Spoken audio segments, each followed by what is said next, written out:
Good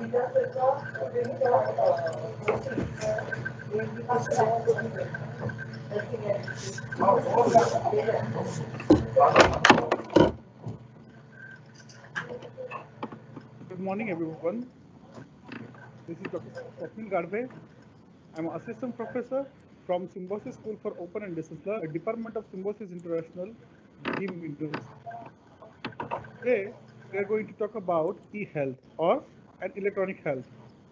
Please hold your questions until the end of our presentation, and please post your questions in question and answer session. I will try to answer all your queries after the lecture. And please give your PRN number and your name in question and answer session or in chat box for your attendance. Now let's start with today's lecture, that is e-health or electronic health. So today we are going to talk about what is e-health, in which we are going to see introduction to the e-health, components of the e-health, electronic health records, function and challenges of the e-health, e-health in India and National e-health authority, its objectives and function, and integrated health information program, and what are these objectives and benefits are. So let's start with the e-health. What is e-health or electronic health is? So Government of India actually broadly define e-health as a use of information communication technology in health. So it is a set of a technological theme in health today, more specifically based on commerce, activities, stakeholders, outcomes, location, or perspective.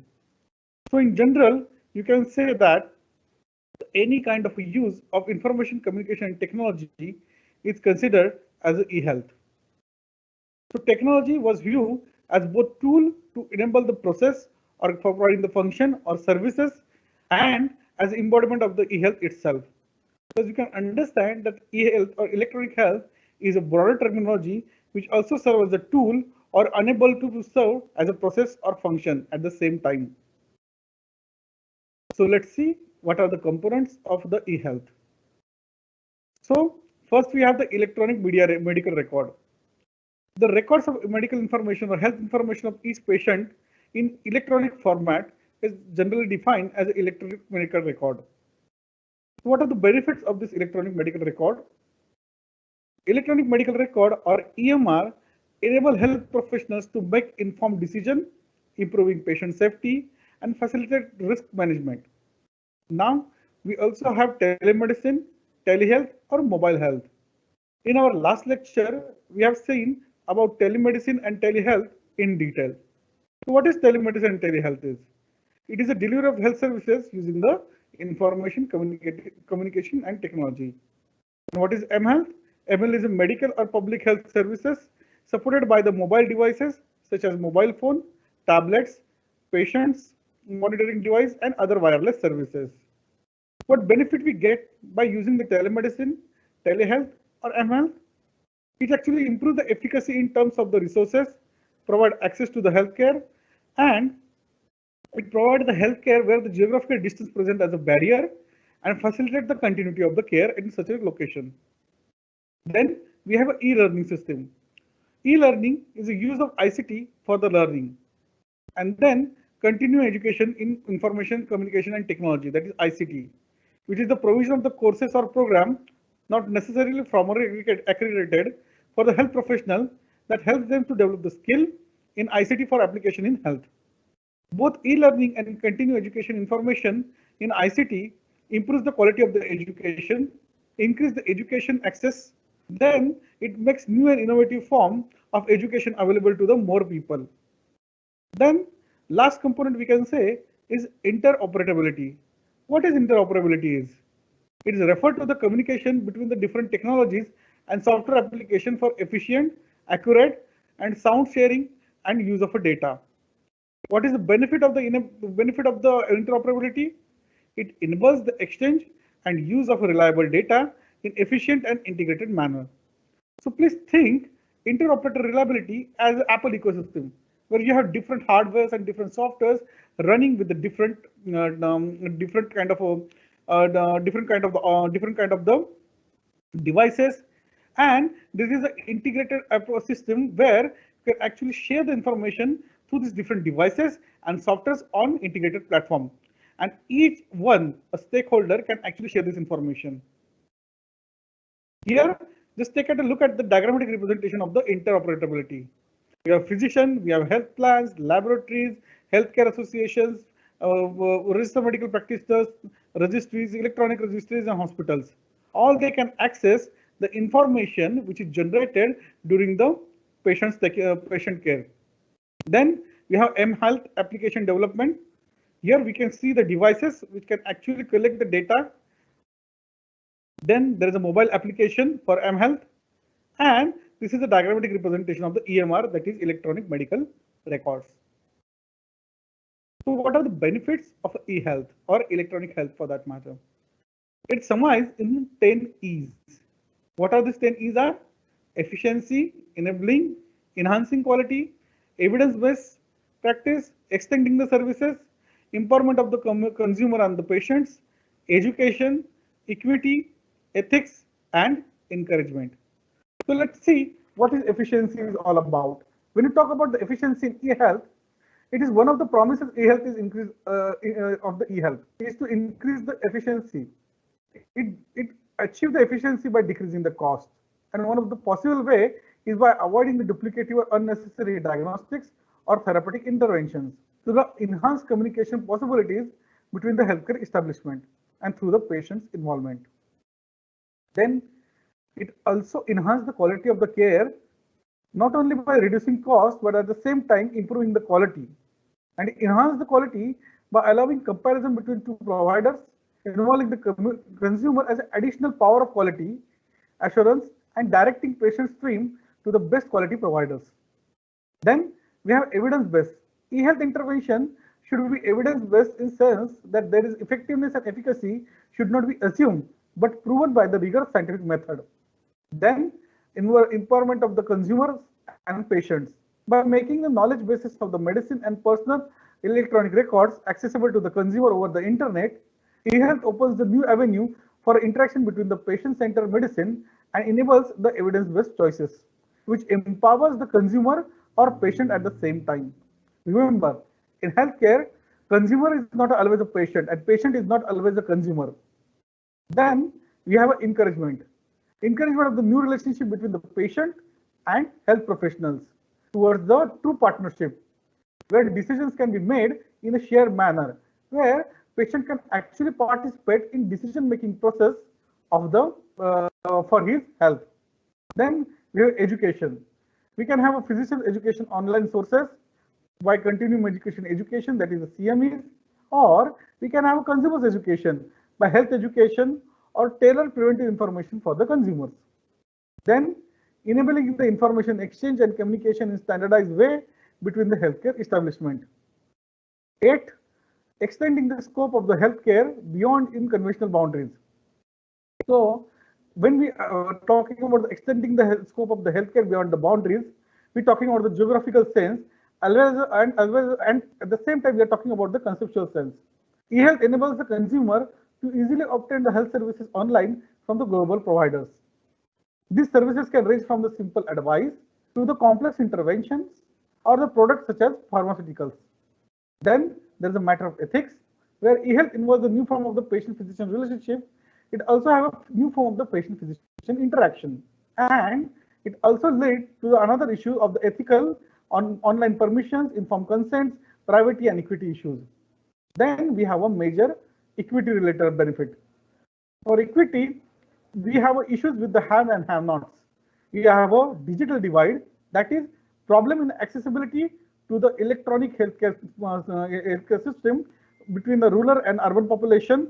There is a rich and poor, young and old, male and female, between the neglected or common diseases.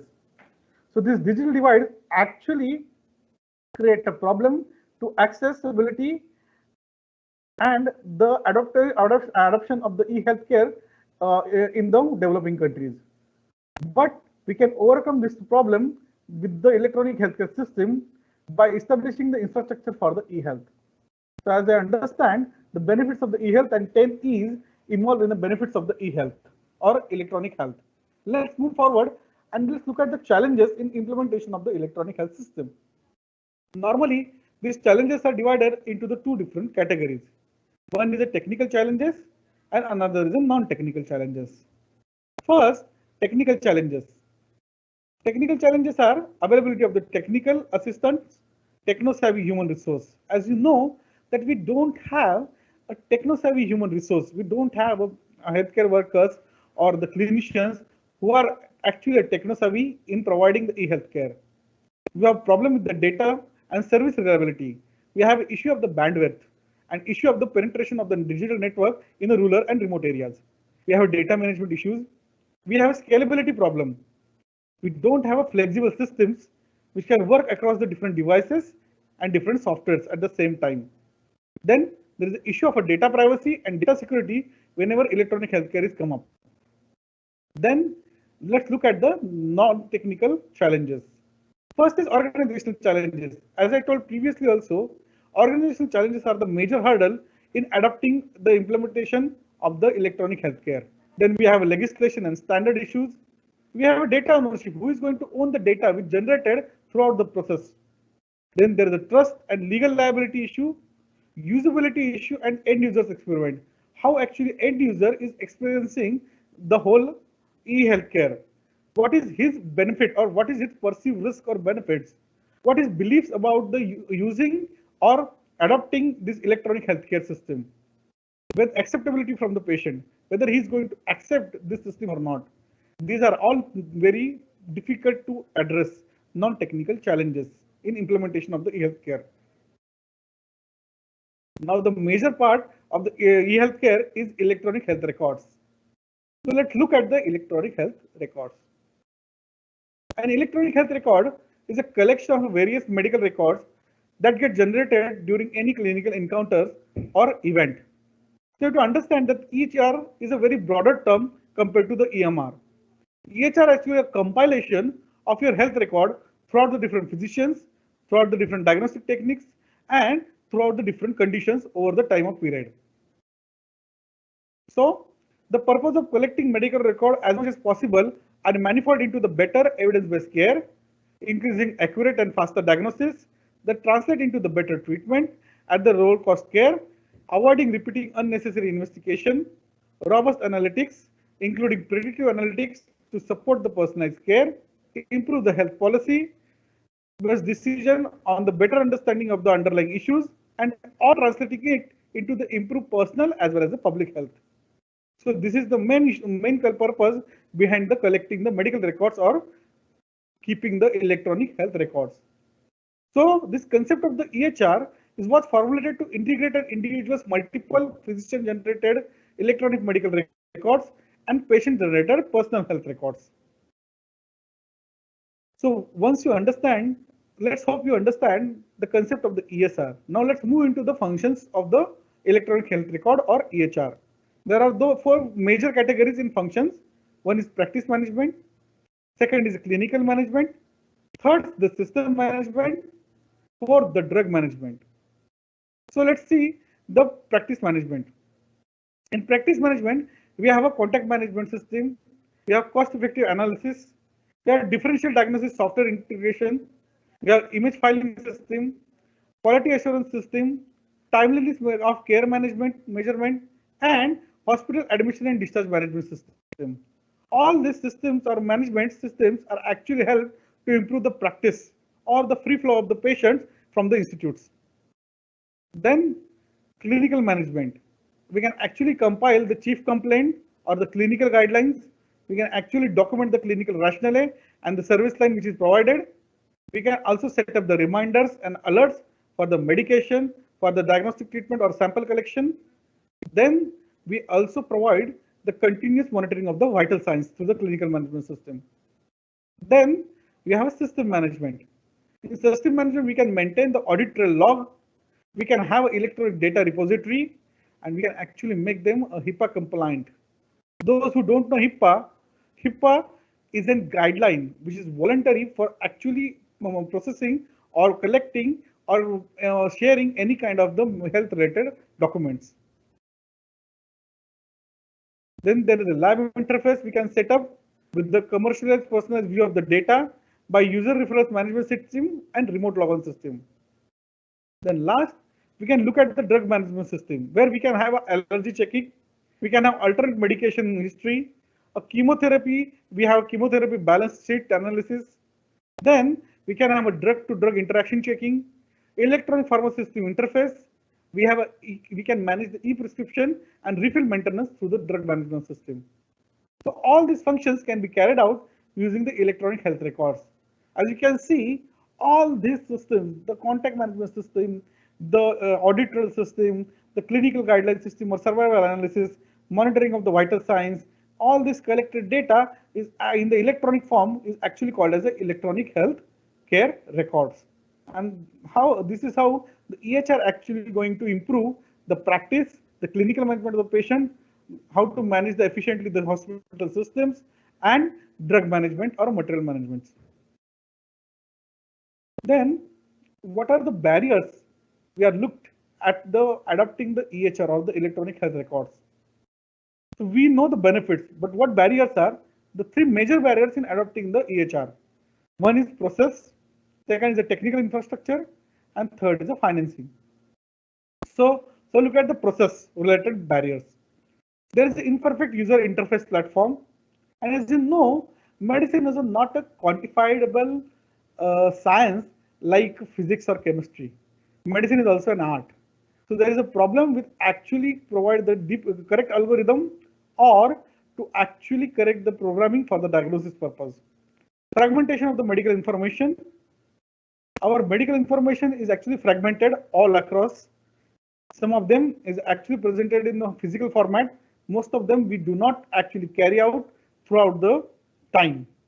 Then it is difficult to fit the EHR system in office workflow. We need to train and adapt our working culture according to the EHR system. And as you know, the human factor that people have a resistance to change. So for adopting any new technology, there's a learning curve. So people have resistance in adopting the EHR system. Then second, we are looking at technical infrastructure. In technical infrastructure, we have lack of standard language. We have a lack of standard to share the data. We have actually don't have a standardized vocabulary to actually share the information of the patients about the diagnosis, medicine prescription and drug prescriptions. Then there is a lack of interoperability. I already explained what is operability is, and there is a problem with the data security and confidentiality as usual. Third is the financing. Financing is a big issue because to actually develop the infrastructure from scratch for ICT or for information communication technology is a very resource intensive work. So there is a lack of capital, then the cost and concern of the ROI, lack of financial incentives, and lack of cost benefit pursued by the physician. So physician may not think that it's worth to spend that much money in the electronic health records. I hope you understand what is EHR is, what is the functions of EHR, and what are the barriers we face in adopting the electronic health record system. Now look at what is the e-health in India or electronic health in India. In India, we have National E-Health Authority, that is NEHA guideline. NEHA proposed to be set up in 2015 as a promotional, regulatory, and standard setting organization in a health sector. So what is the vision of a NEHA? NEHA have a vision of attainment of the high quality of the health services for all Indians through the cost-effective and secure use of information and communication technology in health and health-related fields. What is the goal? Its goal is to ensure the development and promotion of a e-health ecosystem in India for enabling the organization, management, and provision of effective people-centered health services to all in an efficient, cost-effective, and transparent manner. So let's take a look at the objectives of the NEHA. First is NEHA's objective. The most important objective is to formulate the national e-health policy and strategy for coordinated e-health adoption in the country. Second is to oversee orderly evolution of the e-health initiatives.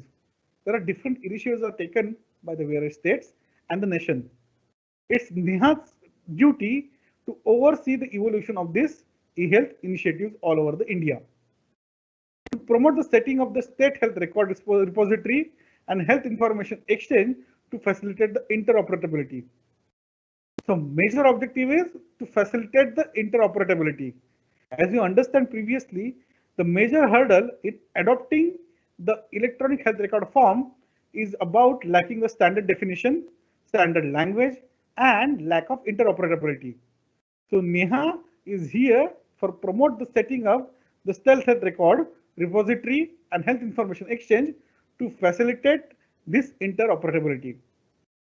Fourth is to formulate and manage all health informatics standard for India to set up the standard for the health informatics. And fifth is to map continuous evolution of e-health landscape and take on new function as needed.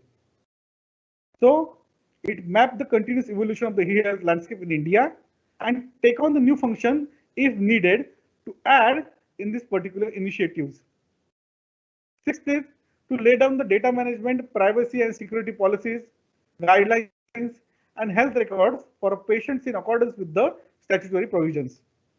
So NEHA also laid down the guidelines for data management, data privacy, and data security policies.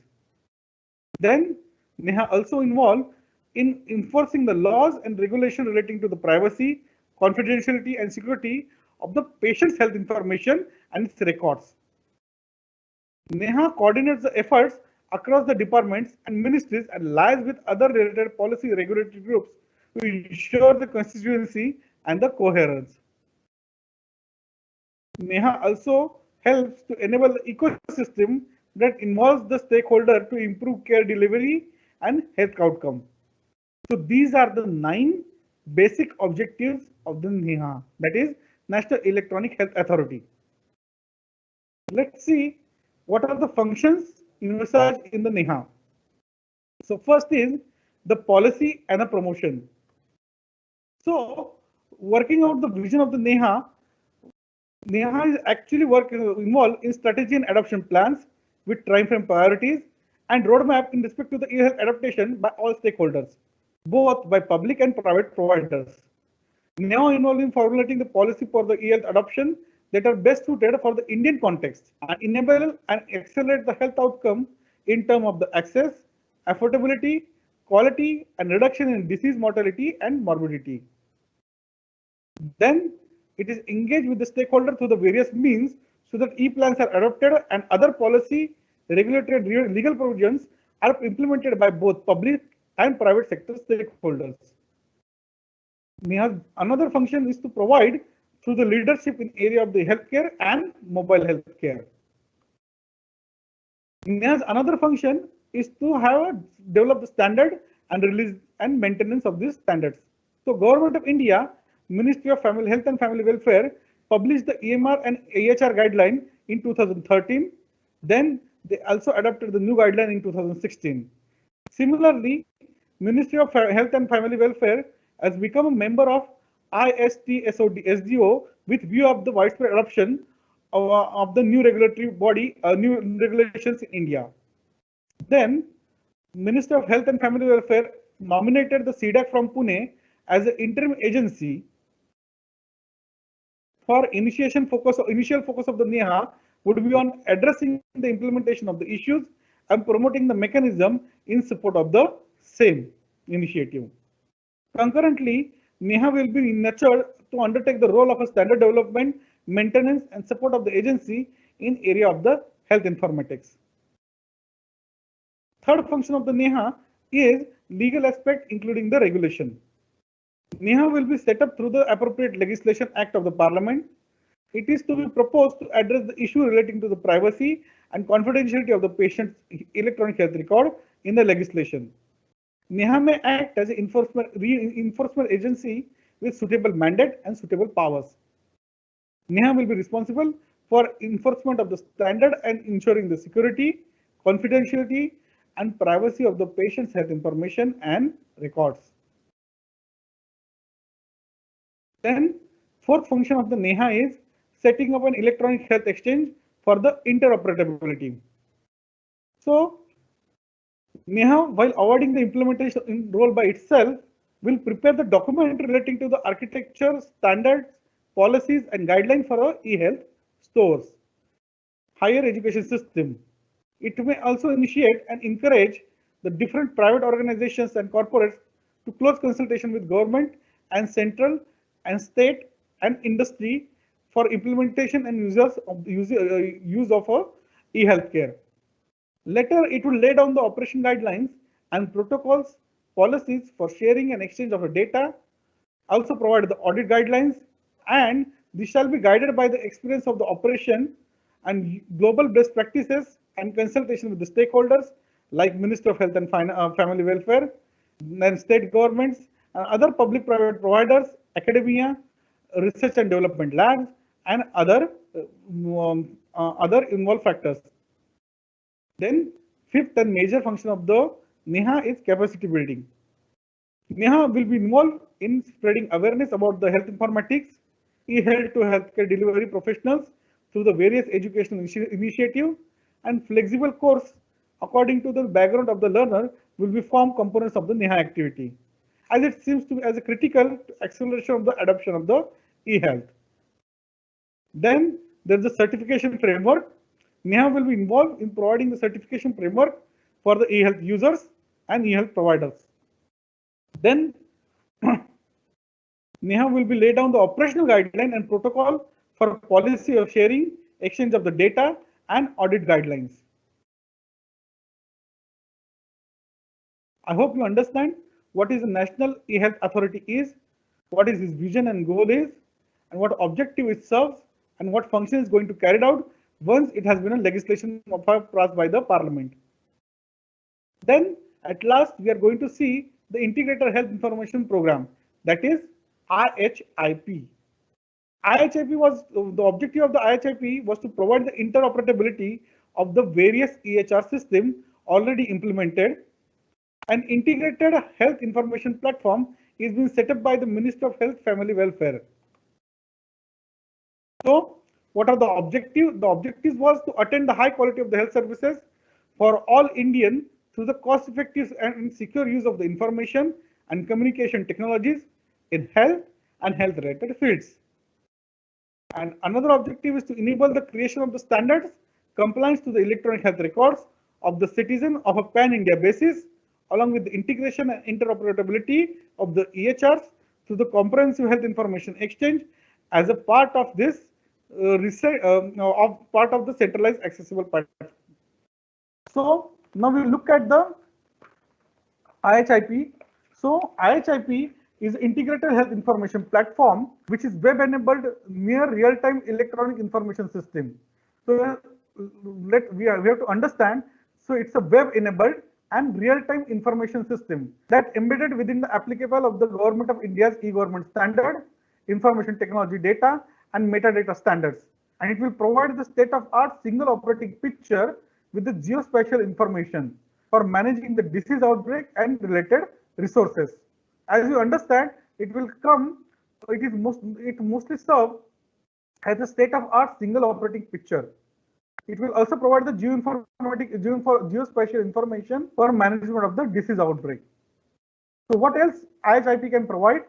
It is a single operating picture of a public health surveillance for decision makers and to monitor the emerging and re-emerging public health threats, disasters, and massive events like any epidemic outbreak in the certain region, and how this outbreak is going to spread, that can be provided by the IHIPP system. Union Health Ministry, state health ministries, local governments, municipalities, all will share the real-time information on health surveillance from the anywhere on any electronic devices on this particular platform. Integrated data from various registers we have to provide the real-time information on health surveillance from all across the India for decision makers to take an action. So it will have the integration of data from all the registers that already run, so they can provide the real-time information. So decision makers like epidemiologists or health officials can take a decision.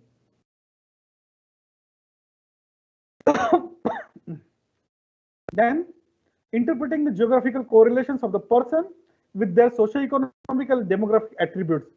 By using all this data, it can be used to interpret the geographical correlation of a person or the community with their socio-economic and demographic attributes.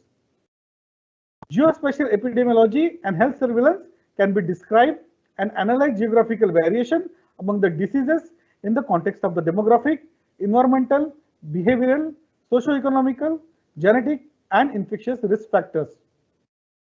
Then it also helps to conduct the public health surveillance in context of the One Health system, that is, we involve the human health, animal health, and environmental health together, including the data from the airport, seaport, train stations, humidity, rainfall precipitation, and other real-time emergency alerts like tsunami and earthquake.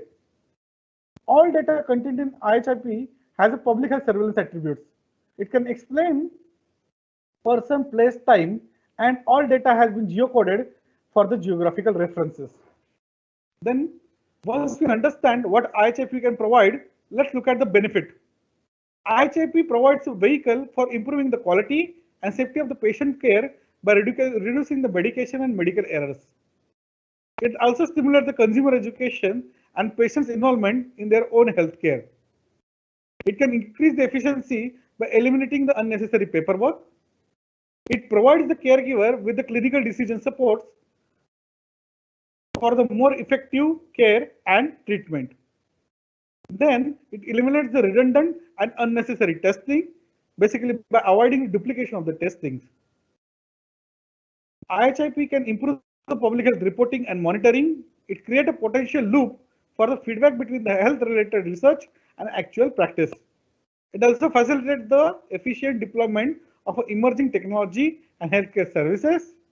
It provides the backbone of a technical infrastructure for leverage by the national and state level initiative. IHIP can provide the basic level interoperability among the electronic health records maintained by the individual physicians and different organizations. And most importantly, it will reduce the health-related cost tremendously by reducing the duplicability or redundancies in the work. So I hope you understand the integrated health information program, what are their objectives, what the IHIP can provide, and what are the benefits of the IHIP. So today we are ending our presentation. Thank you very much for the listening carefully. I hope you understand today's lecture. You understand what e-health is all about. What is the components of the e-health? What is the electronic health record system? What are the benefits of the e-health? Then what are the challenges we face for the implementation of the e-health? What is the EHR? What are the functions EHR serve? What are the barriers in adopting the EHR? And then we look at the e-health in India, where we look at the National E-Health Authority NEHA, and then we look at the objectives, what actually NEHA provides, and what can be the function envisaged in the NEHA. And at last, we look at the Integrated Health Information Program, where we look at why IHIP can provide, what are the objectives and benefits are. Thank you very much. Please, if you have any question, you can type your question in question and answer session, where I can try to answer your question one by one.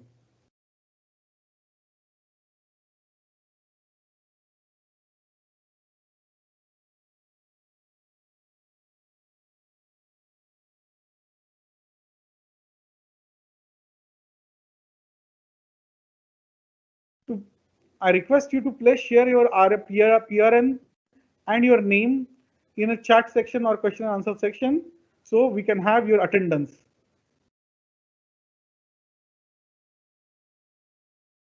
So I have a question from the Dr. Shweta Argade about the equity in benefits in the e-health. So basically, e-health provides the promise of the equity. You can understand that there is a problem, there is a digital divide in India related to access to the internet or the electronic healthcare. But the same service can be used. You have to understand there is an inequitable distribution of the healthcare services in country like India, where there is a tremendous gap between the rural and urban India.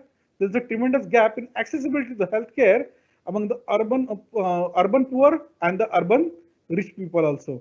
At the same time, there are the remote areas where we cannot have not only the accessibility but the availability of the healthcare services also. So using the e-health, the electronic healthcare system, we can actually increase the equitable distribution of the healthcare system by increasing the accessibility of the health by using the telemedicine, using the telehealthcare system, using the mobile health unit. We can actually use the e-learning systems. All this can be implemented, and we can actually provide the equitable distribution in accessibility of the healthcare. I hope I understand your answer. I give the satisfactory answer to your question, Dr. Sweta. Anyone else? Anyone else have a answer? Sorry, question regarding to the electronic health? Please try to understand that electronic health is a very broad concept. So it involves a lot of components, and at the same time, it's a lot of guidelines, lot of initiatives by the government of India. We are actually transforming, and right now in the humanoid phase, we are actually transforming our healthcare system from the pen and paper based data collection to the electronic health record system. So this is a transitional phase that where we are actually developing infrastructure and training the human resources for the EHR. Another question? Anyone?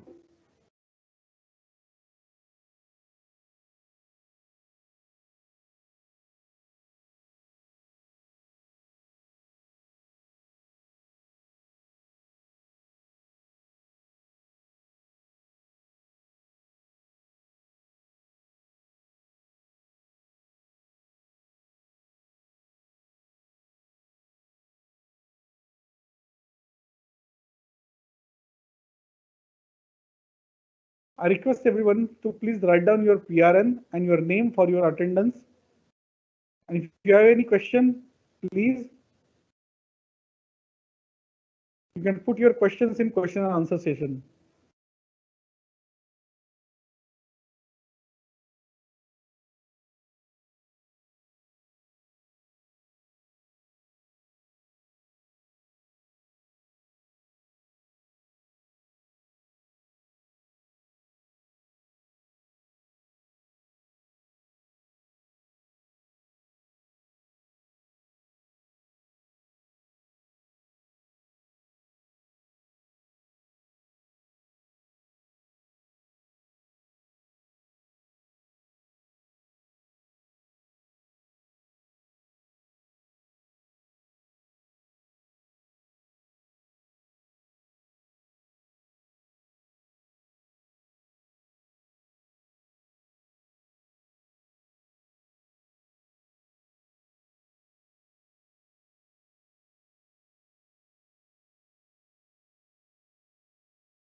है. Okay, so I have question from the tabs. What extent of the IHIP helpful in fighting of the COVID-19? So basically, COVID-19. If you go to the IDSP website, you can see there is a actual dashboard. There is an actual dashboard which is dedicated to the COVID-19 activity. The IHIP has been extensively used to integrate the information to trace the COVID-19. There is a current case scenario. There is a contract information line listing of the COVID-19, and this is only accessible with the registered people from the government authorities. What is the full form of the HIPAA? HIPAA is the health insurance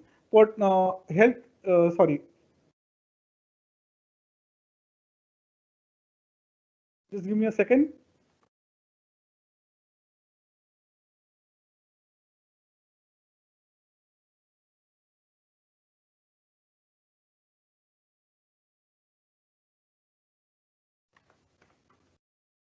So basically, HIPAA is Health Insurance Portability and Accountability Act. This HIPAA Act is actually signed by the Bill Clinton in 1996. In 1996, it was the first initiative to actually provide the standard for the maintaining the electronic health record for the health insurances. Now, this particular guidelines act is actually not mandatory in India, but it is a standard guideline in a private industry to actually maintain and share any kind of the health information. There is another question from Dr. Sangram. What is the current guideline for the integration of the EHR into the private and government practices? So Dr. Sangram, I must tell you, there is an electronic health record guideline or standards are set up by the Government of India.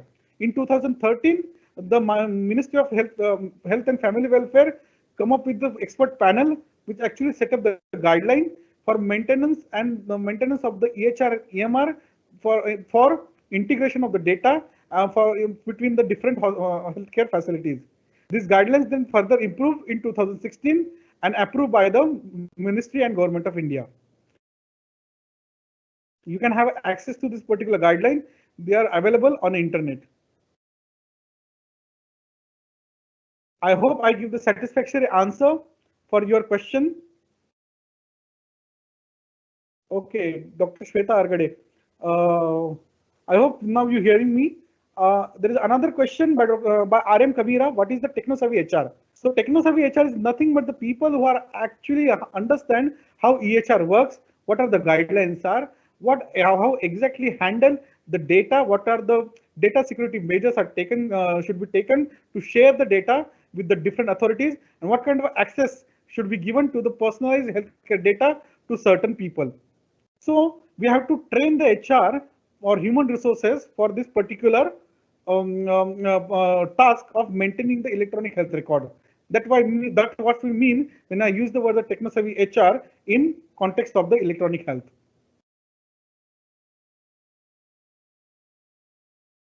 Can you hear my voice?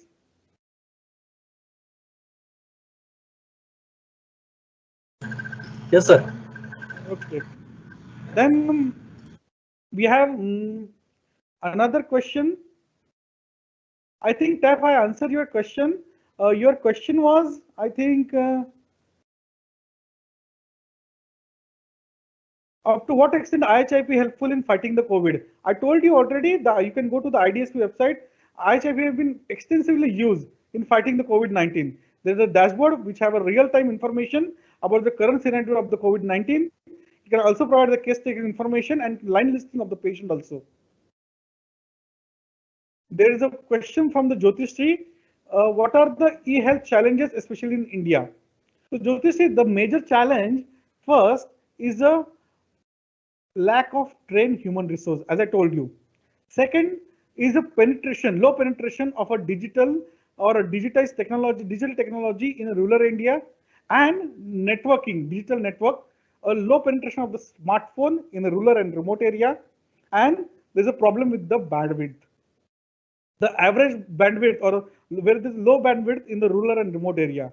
These are the major issues, and there is a lack of overall health infrastructure as far as as far as India is concerned. So these are the 2 or 3 major challenges that we face while adopting the e-health in India.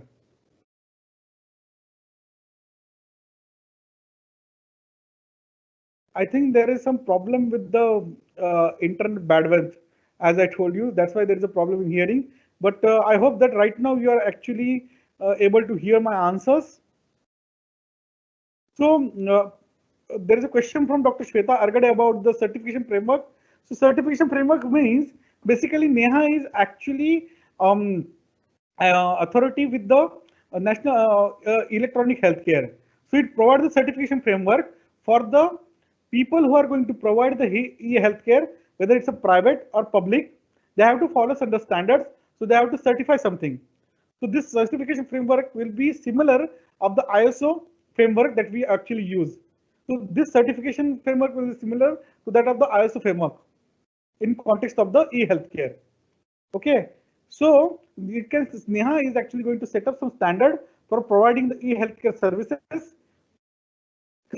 Sorry, e-healthcare services, and it also going to provide the certification framework for the providers. So this is actually right now in the pipeline. Right now there are no clear-cut certification framework was provided.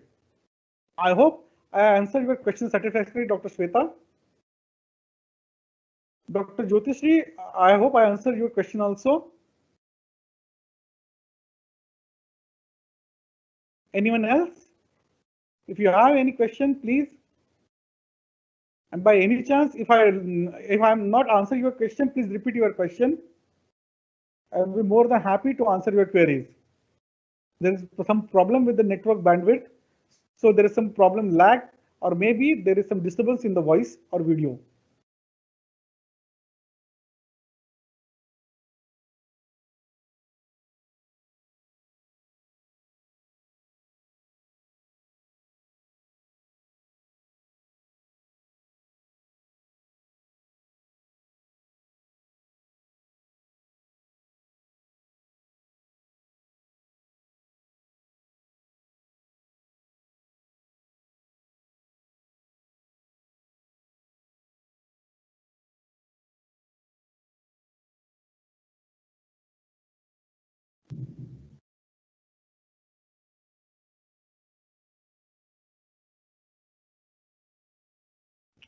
Any questions?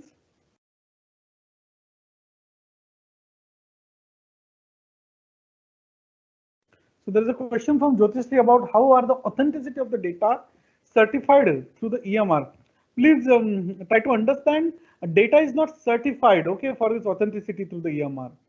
EMR is an electronic medical record for any medical event. For example, if you go for certain surgery, then your surgical notes, your vital signs before and after surgery, your your X-rays, your USG, everything will be the part of the EMR. Okay. Then authenticity is actually the onus of the authenticity of this particular EMR is on the healthcare provider. Okay, he have to maintain the record of your EMR, and if when it's time to come share, he have to attested it with his own signature or his own logo for the authenticity. It is not like you are going to get a certification for your EMR or electronic medical record. Okay, so electronic medical record will be produced and maintained by the healthcare providers. So suppose you are going to any clinic, the clinician will maintain your record of your clinical signs and symptoms, what diagnostic text or prognostic text he is giving to you, and what prescription he is giving to you, and follow-up he is asked for. This information will be in his system, and that system you have to maintain the security authenticity of this particular data of yours, and that can be reproduced on demand by the authority or by the patient him or herself.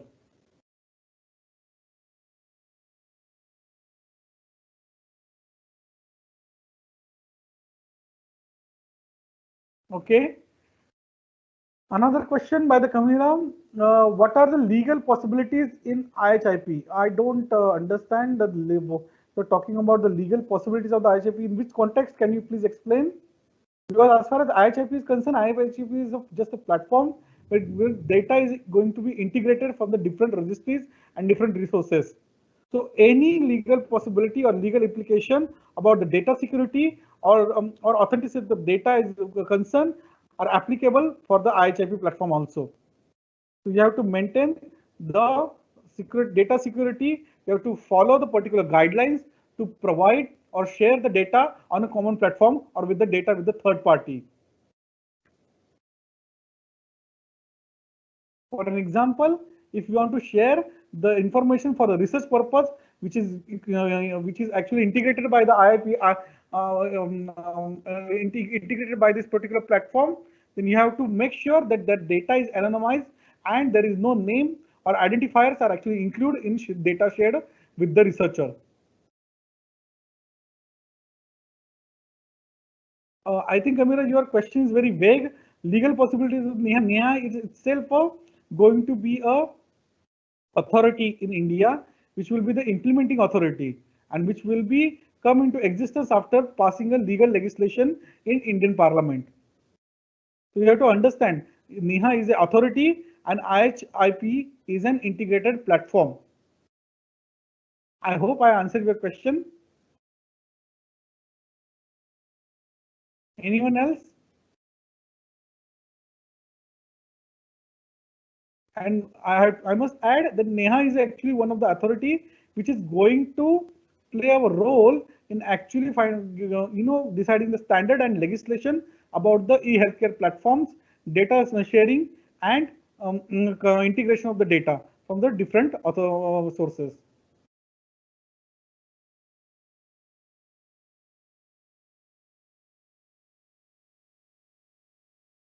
Anyone else? Any questions? I hope I answered your questions satisfactorily. If you have any other questions, please write down in a question and answer session.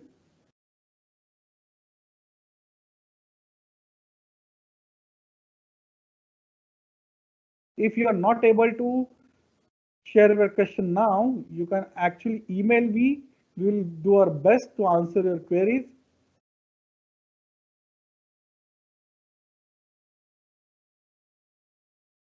Anyone else?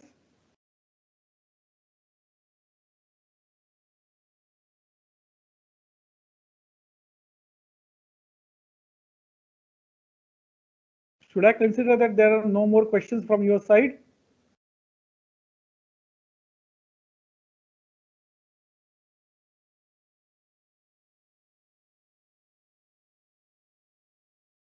Okay, fella.